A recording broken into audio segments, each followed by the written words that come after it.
इससे बढ़िया social distancing पूरे हिंदुस्तान में देखने को नहीं मिलेगा भाइयों। आप लोग देखिए, मोदी जी आप भी देखिएगा, चुनाव आयोग भी देख ले।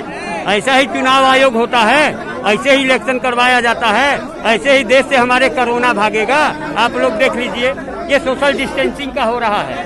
ये देखिए, ये लाइन देखिए, ये भेड़ बकरी की तरह आदमियों को देखिए, ये इंसान मरने के लिए खड़े हैं यहाँ। मोदी जी देख लीजिए, आप भी देखिए, ये देखिए कोरोना का जांच हो रहा है प्रत्याशियों का, पूरी दुनिया देख लेगी। देख लीजिए, ऐसे सोशल डिस्टेंसिंग का पालन देखिए, मुड़ी से मुड़ी सटा हुआ है, आदमी से आदमी सटे हुए हैं। अस्सलाम वालेकुम नाज़रीन, तारिक बज़मी ऑफिशियल के साथ मैं हूं तारिक हफीज़। नाज़रीन, इंडिया में जो इस वक्त सूरत हाल है वो इंतहाई तबाहकुन है, और इस तबाहकुन सूरत हाल के बाद भी इंडिया ने होश के नाखून नहीं लिए। और इंडिया में जिस हॉस्पिटल का आप रुख करें, जिस जगह पर आप जाएं, जिस OPD का रुख करें, वो खा BHU हो, वो खा तहसील लेवल का हॉस्पिटल हो, या डिस्ट्रिक्ट लेवल का हॉस्पिटल हो, या प्रोविंशियल हॉस्पिटल्स हो, वहाँ पर कोरोना की जो सूरत हाल है वो इंतहाई संगीन है। और इस संगीन सूरत हाल से निपटने के लिए मोदी सरकार ने अभी तक कोई इंतजाम नहीं किए। अभी मैं आपको एक वीडियो दिखाता हूँ कि जहाँ पर मोदी सरकार ने, हुकूमत ने, भारत की हुकूमत ने कोई सबक नहीं सीखा, और अभी तक किसी किस्म के SOPs को फॉलो नहीं किया जा रहा, किसी किस्म के लोगों को हिफाजती तदाबीर का बताया नहीं जा रहा, उन पर सख्ती नहीं की जा रही, उन पर इम्पोज नहीं किया जा रहा। हॉस्पिटल के मनाजिर हैं और आवाम को उनके हाल पर छोड़ दिया मोदी सरकार ने।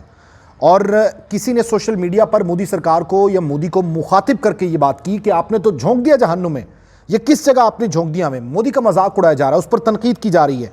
और मोदी जी को क्या कहा जा रहा है? ये कहा जा रहा है कि मोदी जी आपका ना बेटा है ना बेटी है, ना आपके वालदैन है, ना माँ ना बाप, लेकिन खुदा के लिए आप तो अकेले हैं, लेकिन दूसरे बच्चों का ख्याल करें, दूसरे वालदैन का ख्याल करें। ये वीडियो देखें।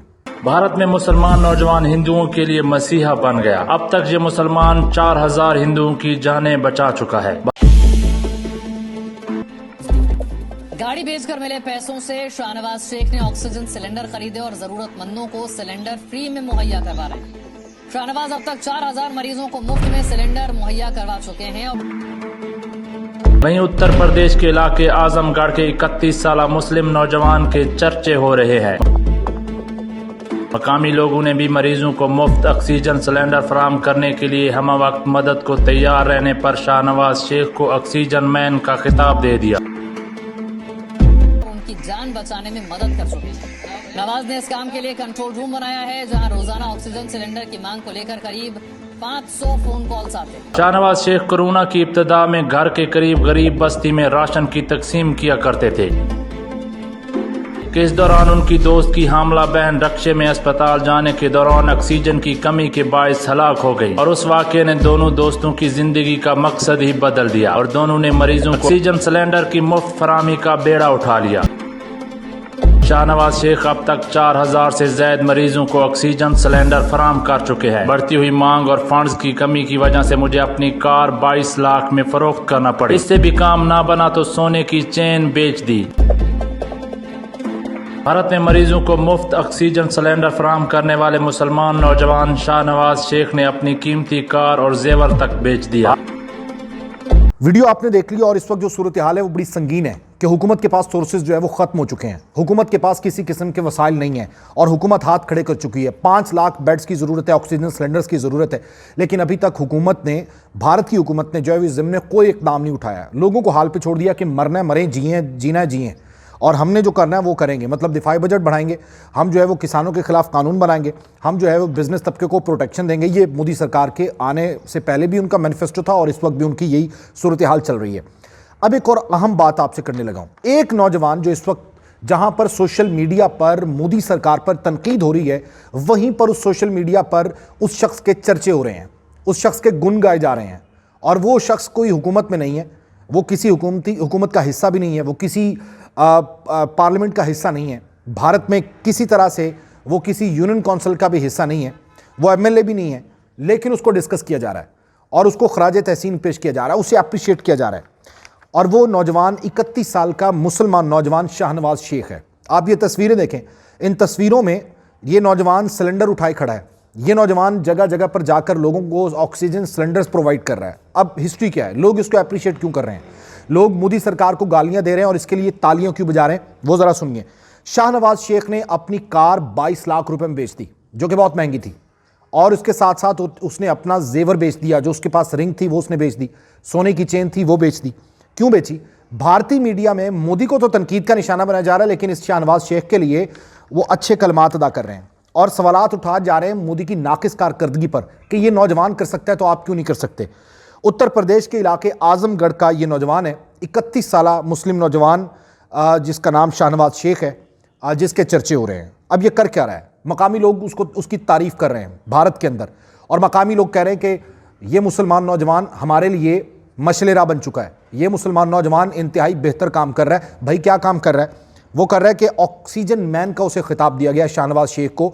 वहाँ के मकामी आबादी, मकामी लोगों ने उसको कहा ऑक्सीजन मैन, क्योंकि उसने 22 लाख रुपए में अपनी गाड़ी बेची, उसने अपना जेवर बेचा, और उसके बाद उसने सिलेंडर्स प्रोवाइड किए लोगों को, ऑक्सीजन सिलेंडर दिए। अच्छा, क्यों दिए? जाहिर है कि कोई ना कोई उसके साथ वाकया ऐसा पेश आया होगा। हुआ यह कि उसका दोस्त जो है, उसकी बहन रिक्शे में जा रही थी, कोरोना उसको था, और वो हॉस्पिटल पहुंचने से पहले दम इसलिए तोड़ गई क्योंकि उसको ऑक्सीजन नहीं मिला था। दोनों दोस्तों ने एक तहैया किया कि वो ऑक्सीजन लोगों को प्रोवाइड करेंगे, और अब तक की इत्तलात के मुताबिक इस नौजवान ने 4000 के करीब लोगों में सिलेंडर जो हैं वो ऑक्सीजन के वो तकसीम कर दिए हैं, और मुफ्त तकसीम कर रहा है।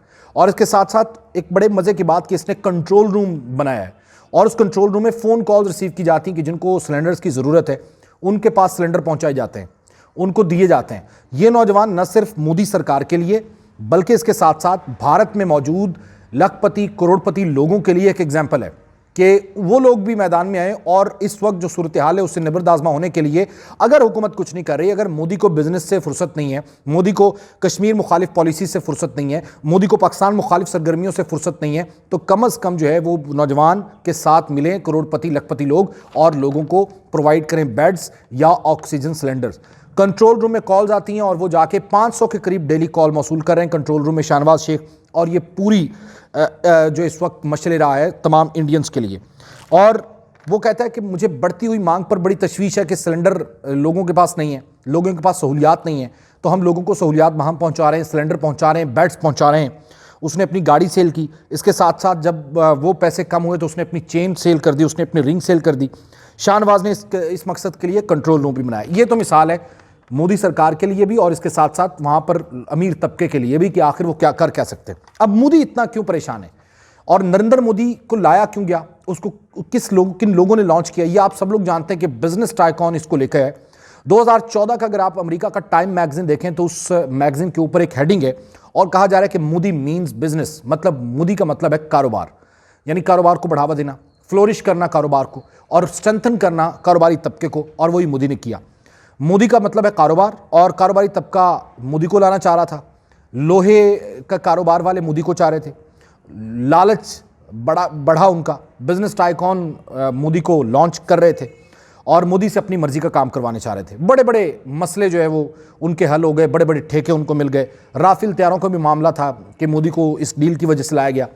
फिर 2015 में भी एक किसी तरह का मैगजीन में, टाइम मैगजीन में ही शाये हुई हेडिंग, और वो कहते हैं कि वाई मोदी मैटर्स, मतलब मोदी मैटर क्यों कर रहा है। कहते हैं कि the world needs India to step up as global power, can PM Modi deliver. ये इंटरव्यू है उसका पब्लिश हुआ, और उस इंटरव्यू में मोदी सरकार ने कहा कि वो कारोबारी तबके को स्ट्रेंथन कर रहे हैं, स्ट्रांग कर रहे हैं। उनको स्ट्रांग करते करते मोदी ने नहीं देखा कि सेहत की सहूलियात कहाँ पे हैं, मोदी साहब ने ये नहीं देखा कि सेहत आमा के मसाइल क्या हैं, और मोदी साहब ने ये नहीं देखा कि कोरोना आ रहा है उसके हवाले से तैयारी क्या करनी है। सिर्फ और सिर्फ दिफाई बजट को बढ़ाने के बाद, सिर्फ और सिर्फ कश्मीर मुखालिफ बयान जारी करने के बाद, सिर्फ और सिर्फ पाकिस्तान को पूरी दुनिया में नीचा दिखाने के लिए उन्होंने अपनी तवानाइयाँ सर्व की। और इस वक्त जो है वो सरकार के साथ साथ आवाम जो है वो कसम पुरसी की हालत में इंडिया के डॉक्टर्स रो रहे हैं, खुदकुशियाँ हो रही हैं, डिस्टेंसिंग अभी भी नहीं रखी जा रही। ये वीडियो आपने देखी, जिस तरह से बिल्कुल साथ साथ जुड़े लोग हैं, वहाँ पे भी एसओपीज़ का ख्याल नहीं रखा जा रहा। पुलिस को कहते हैं कि मोदी सरकार पुलिस को कहती है कि पुलिस तैनात हो जाए, पुलिस तैनात होने से इनकार कर देती है, पुलिस डर रही है। डॉक्टर्स जो पैरामेडिक स्टाफ है वो वहाँ पर उनके लिए हॉस्पिटल्स में, जो ऑपरेशन थिएटर्स में मौजूद हैं, जो ओपीडीज़ में मौजूद हैं, जो हॉस्पिटल्स में मौजूद हैं, वो भाग रहे हैं, वो दौड़ रहे हैं, उनका सेंसुअल ब्रेकडाउन हो रहा है, इसके साथ साथ इमोशनल ब्रेकडाउन हो रहा है। वो इल्तिजाएं कर रहे हैं कि आप कोई किसी मरीज़ को जो है वो हॉस्पिटल में ना लेके, क्योंकि हमारे पास सहूलियात नहीं है। ये इंडिया का असल चेहरा है, ये इंडिया का असल चेहरा है, ये मोदी सरकार का असल चेहरा है। पाकिस्तान ने हमेशा से भारत के लिए इंसानियत की बुनियादों पर एक अच्छा ताल्लुक कायम करने की कोशिश की, और अभी आज के दिन तक पाकिस्तान की जानिब से बहुत सी ऑफर जो है वो इंडिया को की जा चुकी हैं। दुआ है कि इंडिया मोदी सरकार की गलतियों की सज़ा आवाम ना भुगते, और मोदी ने जो गलतियां की हैं उसका खमियाजा उसे ज़रूर भुगतना पड़ेगा, लेकिन आवाम को ना भुगतना पड़े। अल्लाह ताला पूरी आवाम पर और हर मुल्क पर जो है वो रहमत फरमाए, आपको और हमें इस वबा से महफूज रखे। तारिक मज़मी को इजाज़त दीजिए, अल्लाह हाफ़िज़।